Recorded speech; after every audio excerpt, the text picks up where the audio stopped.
Hello there and welcome to the first episode of Africa Business Weekly for the month of June as we bring you highlights of the conversations that shaped the business landscape across sub-Saharan Africa. I'm Akin Obake. On our focus from West Africa this week, we stay on course with fluid development as Nigeria ends petrol subsidy regime and how commuters, businesses and households are adjusting to the new reality. From our East African desk, we explore how corporate and private sector in Africa can help in the global response to the crisis in South Sudan. But let's delve right into our first crossing to Palesa for updates from Southern Africa. We're back with another episode of Pan-African content, and this week we kick off on the back of the African Development Bank annual meetings. Zimbabwe has committed to resolve its debt and arrears. With that said, the agriculture and mining dominated economy is currently in talks with foreign lenders. For more on Zimbabwe's economic reforms, CNBC Africa caught up with the president of Zimbabwe, Emmerson Mnangagwa. Let's listen in. I was invited by my colleague, the president of the Arab Republic of Egypt, President Sisi. He invited me to attend the conference being held here. But most importantly also, there is a Zimbabwe Day, which is today. Okay. On this Zimbabwe Day, we are going to discuss the debt resolution and debt clearance of Zimbabwe. It's a program, a process which we launched, which is the ADB president, Dr. Desina, is championing it. Yes. Of course, assisted by former President Chisano. Yes. So it's critically important for Zimbabwe to come and participate. Yeah. I wanted to find out what you are discussing with them today. Are we nearing resolution on the issue of Zimbabwe sanctions, the issue of assisting Zimbabwe? It's not directly the issue of sanctions, okay. No.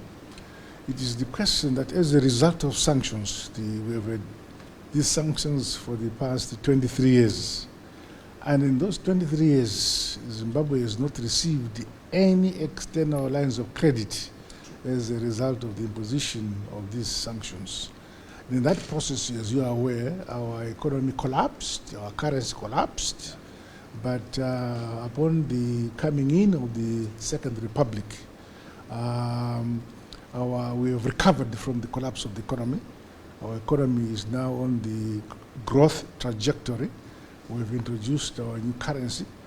But again, for these 23 years, we felt that as the rest of other countries, say in the continent or in Africa, in the developing countries, they've been able to access the Paris Club so that they would have their loans either written off or adjusted, rescheduled. But for us as Zimbabwe, nothing of that sort has been there. So we felt there must be some way of dealing with this question of dealing with the growing debt as a result of it just accumulating. And yet for the 23 years, we've never received any foreign credit. And this debt is a result of the past. It continues to grow. But however, under the Second Republic, we've begun making token payments to liquidate the debt. Yes. But then we formulated this process where President of the African Development Bank, Dr. Desina, has accepted to champion this process to resolve the resolution of our national debt. Yeah. And also the great son of Africa, former President Chisano, he is supporting this as a high-level facilitator for the process.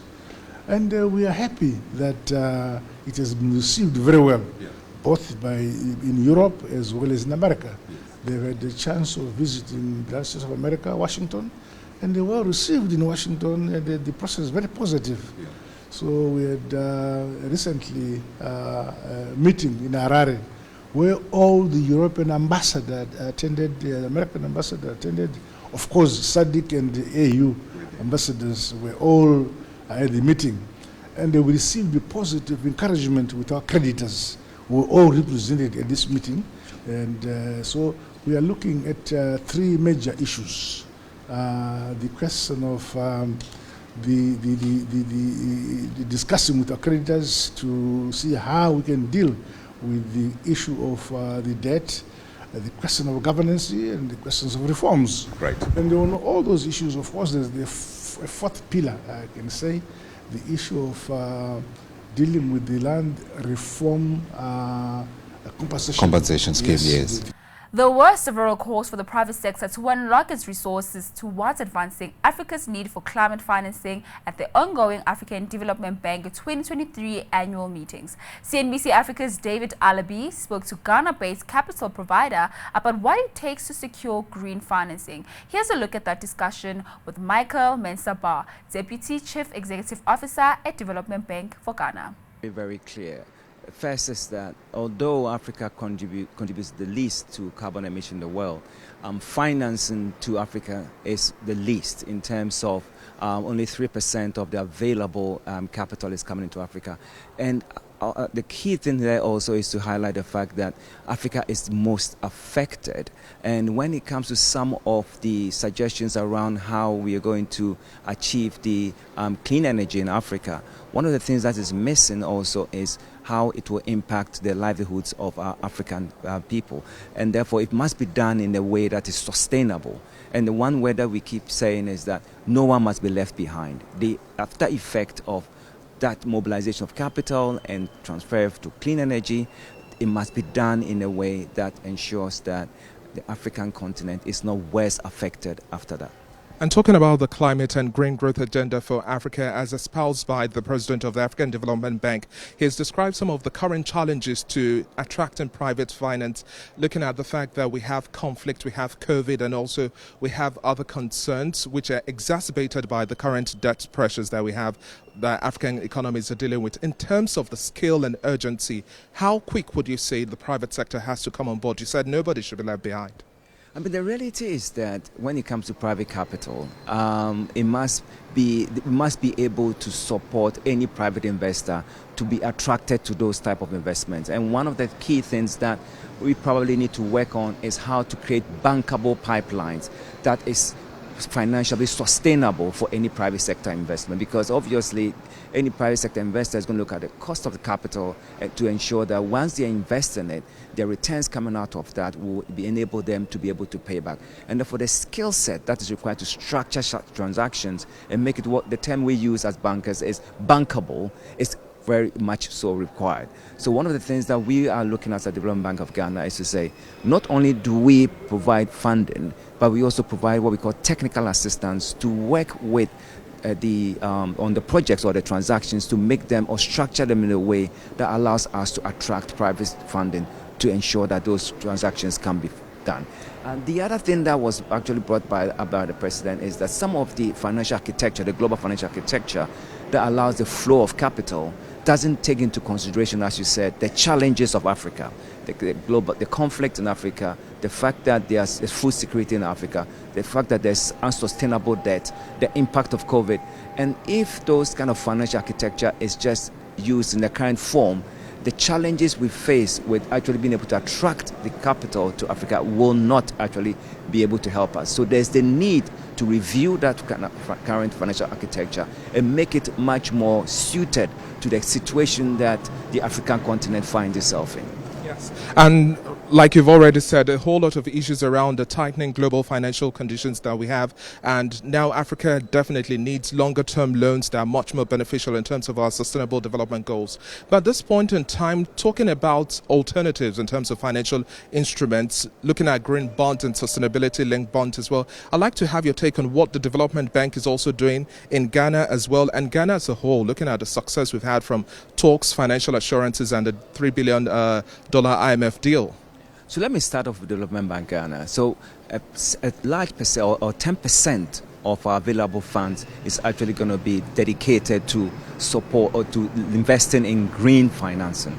And what do I mean by that? We need to come up with bankable projects that support projects that will ensure that climate adaptation and mitigation is achieved. But I think what's also key is the aggressive nature in which we are providing awareness of the challenge. Because even though we sit here in El Sham and assume that everyone is aware of the challenges, there's sometimes not the awareness that's required about. That's it from the Southern African team. It's back to you. Thanks for the update there, Palesa. Up next, we have Sarah on standby for more content from East Africa. The African Development Bank is bullish over the renewed appetite for green financing on the continent. CNBC Africa spoke to the bank's senior vice president for more. Interesting week. I think it's been a very important week. You've got climate change on the one hand, but you also got a question from the G20 asking us how much more we can do with regards to mobilizing financing. Fortunately, the bank has been at the forefront of this. I think it's acknowledged that we've been leading on climate finance overall. We made a commitment that 40% of our annual financing will be climate. We're now at 43% or 45%. And then, of course, 68% of that is adaptation. So in terms of our own operations, which is important, climate finance is key.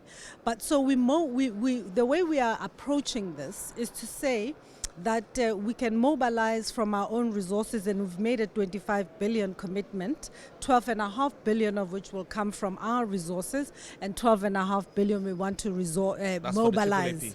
That's exactly.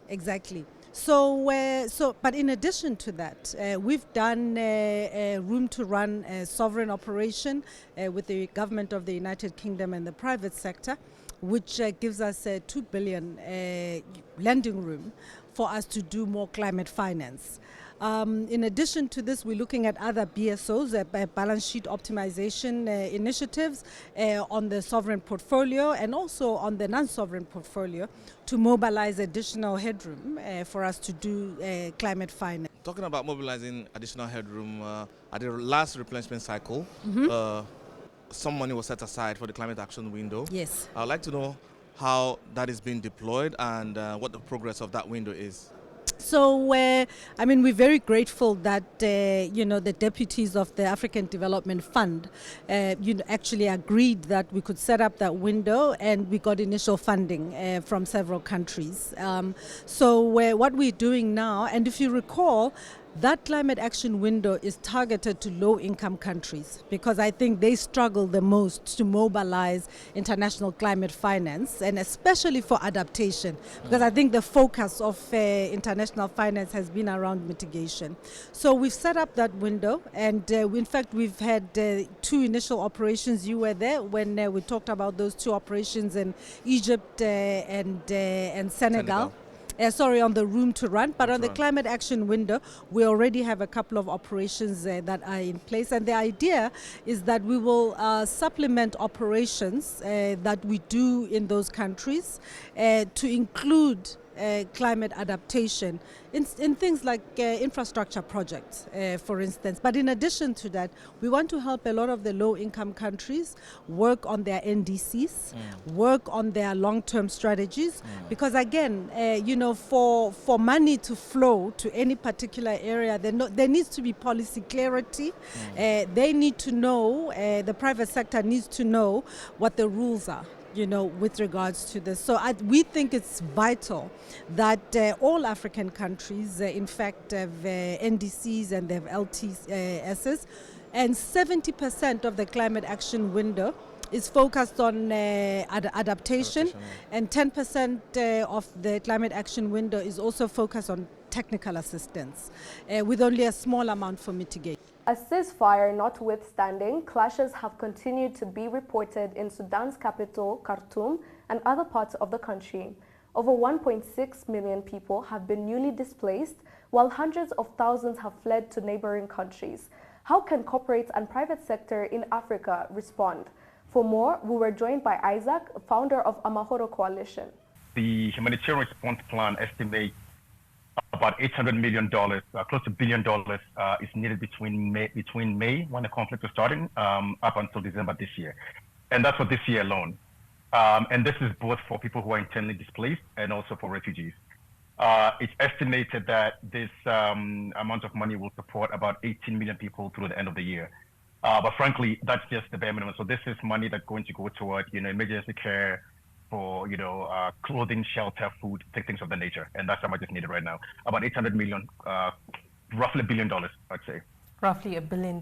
Now, we've seen governments coming through. We've seen the African Union has actually made a roadmap that will support Sudan. But I want you to talk to the private sector specifically. How can they plug in to support, especially the displaced people in this Sudan crisis? That's what private sector can do, and I think that's our focus at the Mahoro Coalition. I mean, our focus is to bring private sector to these conversations. I think that if you look globally, private sector actors have been very, very involved and instrumental in crisis situations. In Africa, this is something that, even though our private sector in Africa is very involved in this conversation, it looks like it'd be good to have a more mobilized effort toward it. But specifically, I think there are two things that private sector can do. One, the immediate need, obviously, is funding for emergency care for the people who are displaced and also for the folks who are also refugees. So companies can contribute financially to institutions. We work with the UNHCR, can contribute financially to the UNHCR and other intermediaries such as that to actually provide the necessary funding that is needed for emergency care in Sudan. After that, I say the second level to the conversation will be around private sector's involvement in finding ways to build entrepreneurship and livelihood activities for people who are displaced and also for folks who are internally displaced. The third thing is, at some point in time, once this conflict is over, Sudan has to rebuild. And I think there is an interesting opportunity for private sector involvement in the conversation by kind of blended finance opportunities or PPPs with governments and other multilaterals to help rebuild Sudan once the conflict is done. Let's go back to that first point there where you asked that the private sector contribute financially. And looking at the global economy right now, things are quite tight. So to a CEO who's telling you that, hey, I need to preserve my capital, we're hearing of a global recession coming, and there all this that is happening, how then does the private sector get this extra funding to help? That's a very good question. And let me answer it like this. So, there's always going to be some crisis around the world, and there's going to be a need for financial contributions toward it. We've all noticed and observed and witnessed what happened in Ukraine. We've all seen what happened in Afghanistan, the unfortunate events in Turkey. In all those events, private sector was able to mobilize funding even during critical times, right? This is even, when things were tough, just after COVID. Private sector was able to mobilize for funding for those situations. And part of the reason, if you ask me, is not because these activities are CSR, but these activities are tightly interwoven into the economic activity.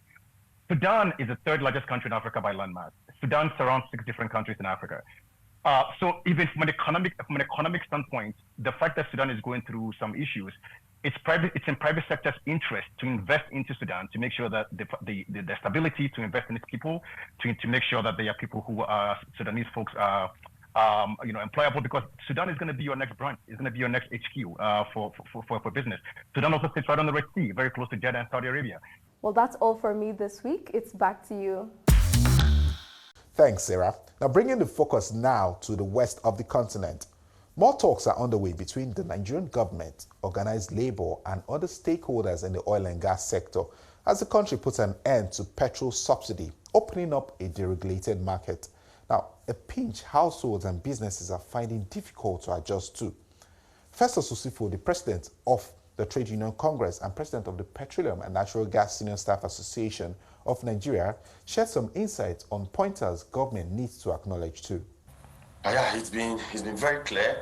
We were invited for the meeting, so the notice of the invite actually came out on Tuesday. So we're supposed to have a meeting for Wednesday. So when we got the notice of invite late on Tuesday, we agreed to honor the meeting by 2 p.m. on Wednesday. So at around 8 a.m. in the morning.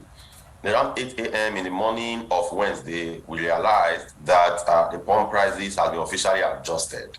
So when we got to the meeting, that actually set the tone for the meeting, because for us, we felt that you invited us for a meeting, you could have just tarried a while for us to have a proper conversation. So we saw that as an ambush, and it actually set the tone of that particular meeting, because we went to the meeting with an open mindset, with a mindset of a fact that no matter what we do, no matter the conversation, no matter the direction of the discussions that we would have, but eventually our utmost aim is what are those things we must do to protect the Nigerian workers and indeed the entire Nigerian masses. You need to see what that announcement that happened since Monday has caused in the streets of Nigeria. It's been relatively, not even relatively, it's been very, very difficult. You could see transportation going, being quadrupled, in some cases going up as much as 6 times. You could see that people are trekking to work. So the problem is enormous, the problem is there. So when we got to the meeting, so we expressed our anger to the fact that you could have waited for us to have a conversation and agree on the way forward, with us putting everything from all our demands on the table. Then we'll find a way to resolve them one way or the other. But you going around to do this was not really good. So they also explained on their own the reason they did it, that at the end of the day, that they didn't do it to put us in a very difficult corner. So there were exchanges here and there. So we now went into the nitty-gritty. So a lot of exchanges were made about the two centers, Trade Union Congress as well as NLC. We are having a NEC meeting tomorrow. So part of the things that we discussed that is not in the public space yet, I think it is good. Let us take it to the NEC of Friday, then we exhaust it, we come up with a definite position. But I will be at liberty to discuss some things, most especially the ones that have been in the public glare and the public domain. So that is actually the issue of the $800 million that the World Bank gave as a loan to the federal government of Nigeria at the twilight of the Buhari administration. So now they put it on the table that this is the money that they want to share to cushion this particular effect. So ask them, how do you intend to go about it? They said, that they are going to send 5,000 naira to each home to 10 million homes. And from their statistics, that you could have 5 occupants in each of a home, so that they are going to do that for 6 months. We kicked against it. We said no. That the conditional cash transfer that you have done in the last years, that there is no audit trail. We don't have a database as a country for us to be able to know who are the vulnerables, where do they live, where do they reside. A lot of these people don't even have bank accounts. How do you even reach them in those rural areas? So the ones you have done before, show us the database. And we saw this as handout, that let's even assume without considering that you have a database. So you send them 5,000 for 6 months. After 6 months, what next? So we told them that this is that we are not supporting this. It is not sustainable, and it is laden with a lot of will I say scam, because we have not been able to audit the ones we have been doing over the years. You send people 5,000 naira at the end. Where are the audit trails? Okay, first, if I could just come in here, I do beg your pardon. If I could just come in here, is organized labor asking for a complete reversal while organized labor and the government sit down and talk about workable interventions, perhaps beyond the 5,000 naira a month for 6 months? Is that your position? Would you have the government leave it and also then focus on interventions that would, in your opinion, be far-reaching? No. At the end of the meeting, the conclusion of the meeting was return back to status quo ante, and then we continued discussion. So that was the conclusion of the meeting. So our demand was that go back to the pre-Monday status. So once you go back there, then we can now have a conversation. Next up, a report by Jumia Group shows that the technology surge in Côte d'Ivoire has enabled the penetration of e-commerce in rural areas. The report highlights how smartphones and internet access are redefining consumer behavior. My colleague David Alabi had a chat with Francis Dufay, the CEO of Jumia Group. Côte d'Ivoire has been at the forefront of penetration of e-commerce towards smaller cities and rural areas over the past couple of years. It's a very, very interesting evolution of e-commerce. I think the way e-commerce has been built across Africa, the way we tend to see it is something for big cities, right? For urban elites, for people who have access to internet, who have a smartphone, and who are comfortable with e-commerce and new technologies. What we discovered actually is that the business of e-commerce is something extremely relevant for populations out there in smaller cities, in small towns, in villages, for one big reason. It's because these areas are usually quite underserved by formal retail or retail at all. And we have a huge opportunity and almost a duty to fill the gap and bring to populations in those smaller cities access to the same level of consumption that you may have in Abidjan or in Lagos. And this is what we can do. This is what only e-commerce can do, because we have a very lean and agile model with very low costs. So we can go to every small city in the country, while a big mall would not be relevant, for example. Yeah. So we've kind of embraced this strategy at Jumia, and we're pushing very hard to serve, all populations outside of the big cities as well. And bringing the focus to this population as well, we have to take into account of some of the focus areas, looking at local and offline marketing channels. I'm also making reference to J-Force as a conduit here. How are things panning out within this regard? Yeah, it's extremely interesting, because when you think e-commerce, you would think Google advertising, online advertising, ads on Facebook and so on. But when you go outside of the big cities, e-commerce is something that's really not tangible, right? To the populations in small cities, it's a very remote notion. It's a bit scary, and what we need to build is trust. We need to make it very tangible for them and they to see that it's working. So we just cannot use the same marketing channels that have been the usual channels for e-commerce over the past decades. And we have to think outside what of contextually fits, really. Yes. Yeah, exactly. So we have to adapt to what local communities value, and it depends across countries. It's not the same channels in each country. We're doing that in Nigeria, Kenya, or Morocco as well. It's not the same channels that work in each country. What we found out in Côte d'Ivoire is that we had to set up, so we had to have a physical presence so people could see us and trust us. We had to grow the J-Force, so it's our network of commissioned agents who really get into the communities, build trust, prove that it's real, and are really embedded into local communities. For example, we added some local offline channels, such as local radios, specific one radio per city. So something very specific that is close to the hearts of citizens of a specific region or specific city. And it's very, very different from the usual online marketing that e-commerce players tend to do across the world. Mm. And on that note, it's a wrap on this week's show. Thanks, Palesa and Sarah, for the regional updates. Do catch us same time next week for more exciting conversations. I'm Akin Obakeye. Do enjoy your weekend.